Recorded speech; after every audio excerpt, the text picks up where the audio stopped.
Finishing in third in the 250 division, riding for JGR Yoshimura Suzuki Factory Racing, Jimmy Dakotas.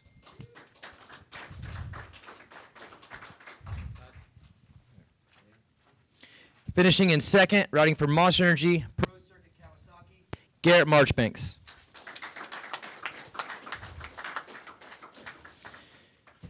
And your winner, riding for Monster Energy Pro Circuit Kawasaki, Adam Cincerillo.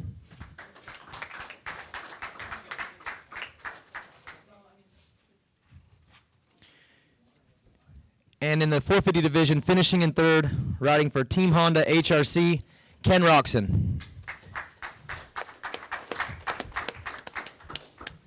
And finishing in second, riding for Red Bull KTM, Marvin Muscan.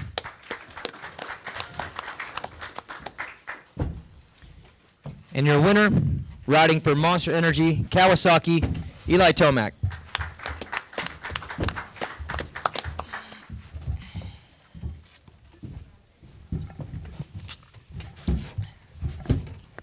Congratulations, guys. Jimmy, I'll start with you. That main event was pretty chaotic. Those last few laps, I'm sure you were kind of confused where you were, if you had a good finish or not. When did you find out you were on the podium? Was it after the finish line, or did you kind of know in the last lap? No, I actually had no clue. It was actually I had my head down on my bars, and I was like, man, I just got another fourth place. I'm over fourth place. And Mikey G came over. He's like, dude, you got third. So I had no clue. I guess Dylan's bike died right there at the end, so I really didn't even know at all. I was just trying to do my best to stay up with my little legs. When I'm dabbing and struggling, it's tough. So I was just trying to stand up and just stay focused and hit my marks. And tonight, it ended up being a third, so I'm thankful for it. Garrett, as a rookie, you've had 5 Supercrosses now, and obviously this is be the best result. And what have you learned in these first 5 races, and what can you improve on over the next few weeks before the showdown? Yeah, definitely. Definitely work on my starts for sure. I've had a couple of rough ones in the mains and the heats, but yeah, it's been a pretty big learning process riding with the guys that are awesome. They're really good riders, but yeah, just working on the speed and some stuff like that. Yeah. Adam, I heard you mention on the podium this was your first back-to-back victory of your career. How does it feel to get out of these West Coast races and have those couple of hiccups at Anaheim, but be able to really turn things around the last 2 weeks in different kind of conditions, be able to go to the break with some confidence? Yeah, it feels good, obviously, going in the break, like you said, just to kind of put the mind at ease a little bit. I think, I haven't had the red plate since I was basically a little kid, so that feels good too. But I think when, you have a stressful kind of day like this, mud, you start thinking a lot of unknowns, a lot of stuff out of your control that can happen. Definitely, felt better than usual. So excited to keep building on this. We're only halfway through, so got a couple of weeks to go back to work and excited. Kenny, for the championship, things look great. You're right in the hunt, but I've noticed the frustration after the races and with some of the finishes. Are you really just buckled down looking for that victory? Is that what the frustration comes from, even though overall the point situation looks okay? Well, today was more so I thought I was in third, and then obviously I got passed by Marvin with 1 turn to go, so I wasn't really stoked about that. But then, yeah, I mean, it could have been a second place, and it's all really important points. But all in all, I've changed some things around this week, and we also made some improvements on the first starts on the bike, and also myself. I changed a couple of little things up that seemed to pay it off, because today the starts were really, really important. And I got a super good hole shot, but sure enough threw it away in the second turn, which at that point I couldn't believe it, because with these, like I said, these conditions, starts are, it's half the battle. I knew it was going to be a long race, but after that, I don't know. I went back to 4th or 5th or something, and kind of made my way around.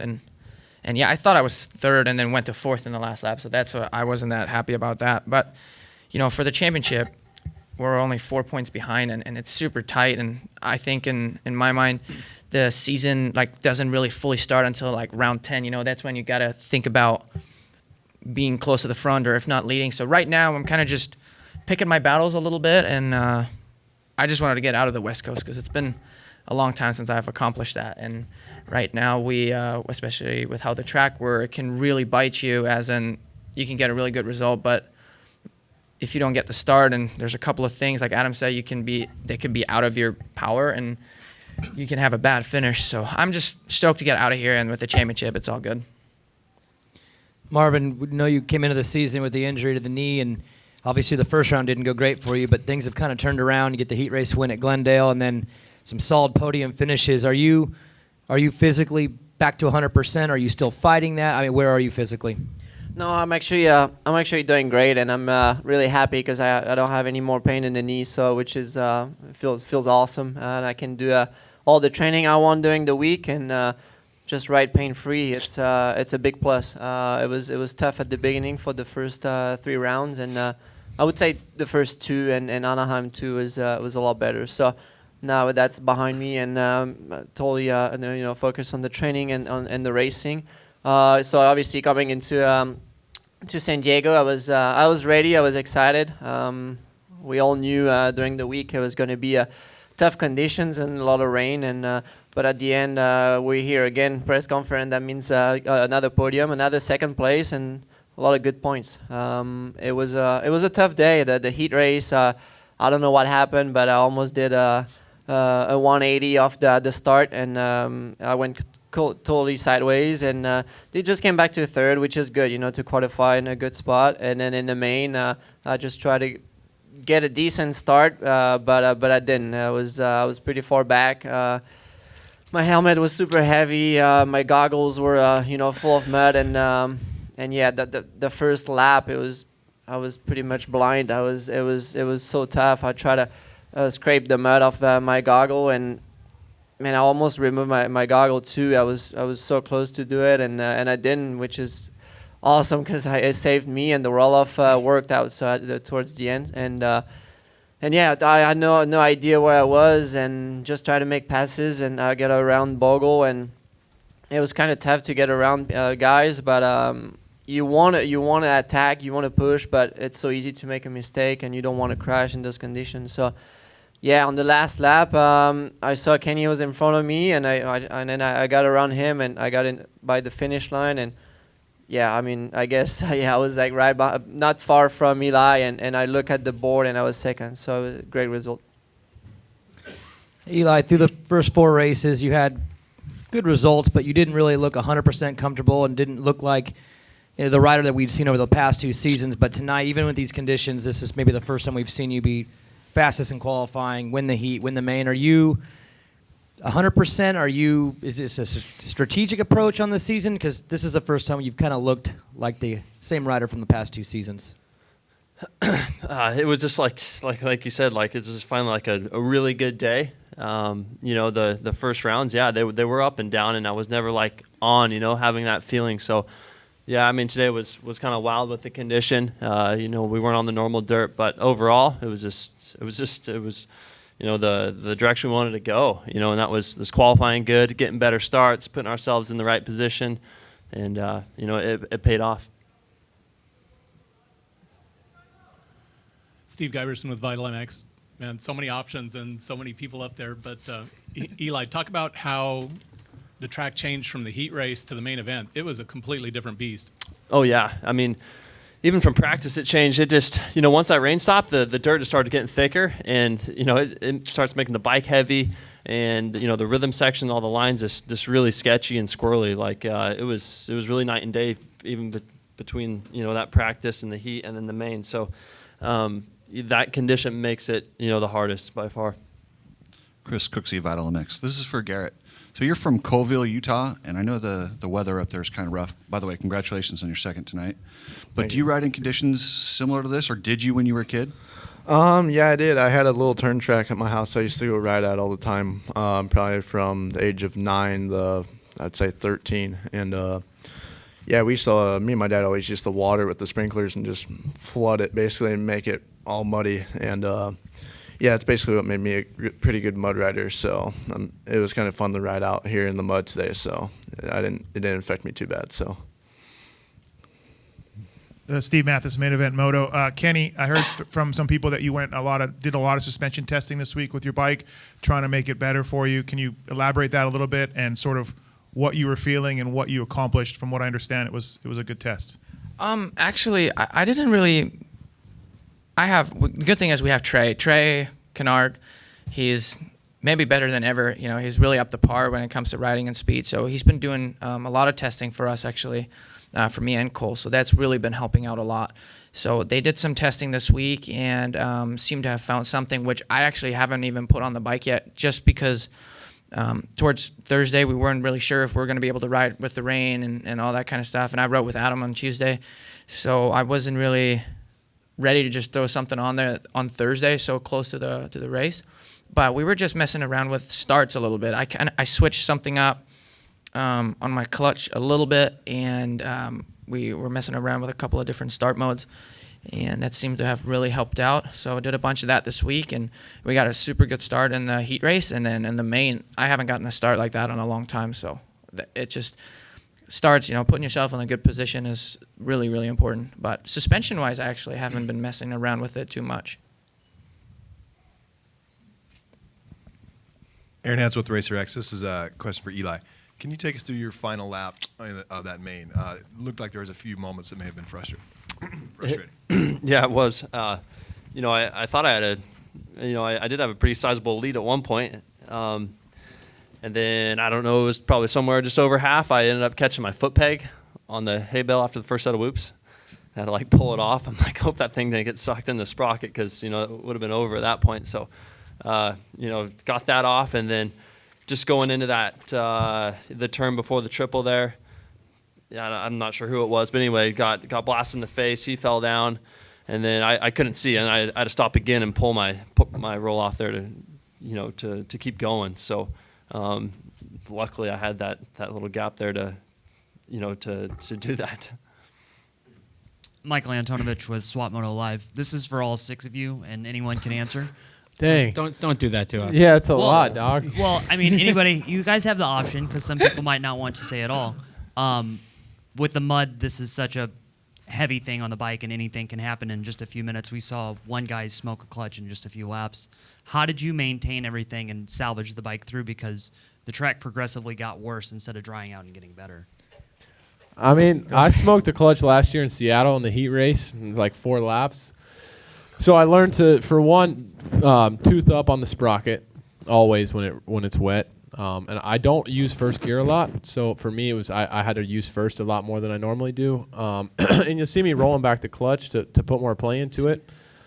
I had a little gap the whole time, so I was doing that a lot. And like I said, just being super disciplined about going down to first more. I normally lug it in second and then kind of feather the clutch, especially in those tight corners with those super deep ruts, like before the finish line, before the whoop, stuff like that. So just being disciplined about going down to first for me.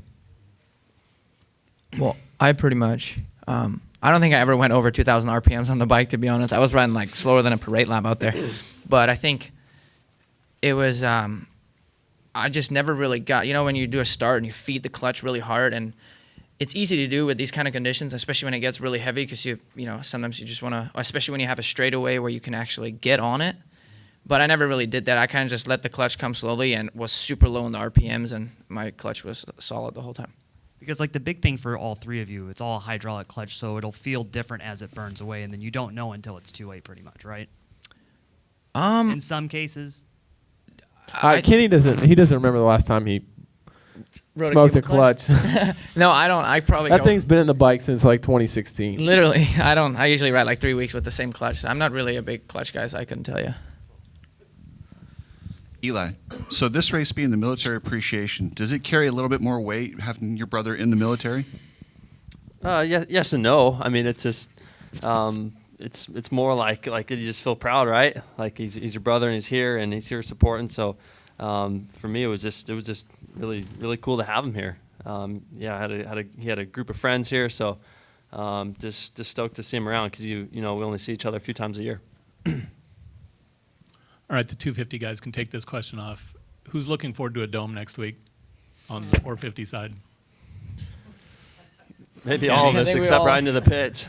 Probably -10 or from the truck to the stadium. Yeah, definitely looking forward to that. Yeah, to the stadium there, but not the weather outside. So we'll see. Last year we had the Triple Crown there, right? Minneapolis. So obviously in between the motos we were staying inside, and that was actually pretty nice. So we'll see. But yeah, when you look at the weather right now, it's very crazy. But anyway, looking forward to go there. It's gonna be a good experience again to go there if it's snowing. But anyway, I know the stadium is super nice there, and it's gonna be a good racing with a good and dry track. I have a follow-up question for the 250 guys. Now that you have a break and some time off, do you just kind of revisit what you've done in the off season, or do you take a break at all, or do you just pretty much straightforward right to Atlanta? I mean, what's the program look like over the next, say, 3 to 4 weeks?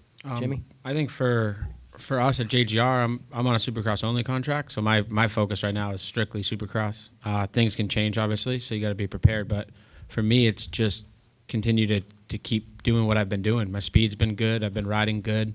I've just had some unfortunate results really this year. It's been some of my worst results, but I'm riding better than I ever have. So just continue to keep doing what I'm doing, having fun, and just dial in that focus a little bit more when the main event comes, and continue to try and get up here and battle and be on the podium every weekend. That's really where I want to be. You know, I don't want to be a one-time guy. I want to be up here all the time, and I feel like I can be. So just continuing to work on the things that have been working for me and staying focused. Garrett?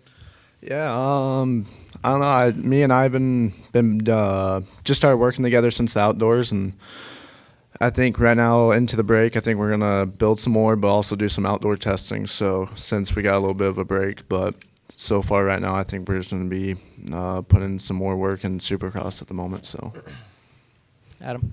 Yeah, I'll ride outdoors for 2 weeks.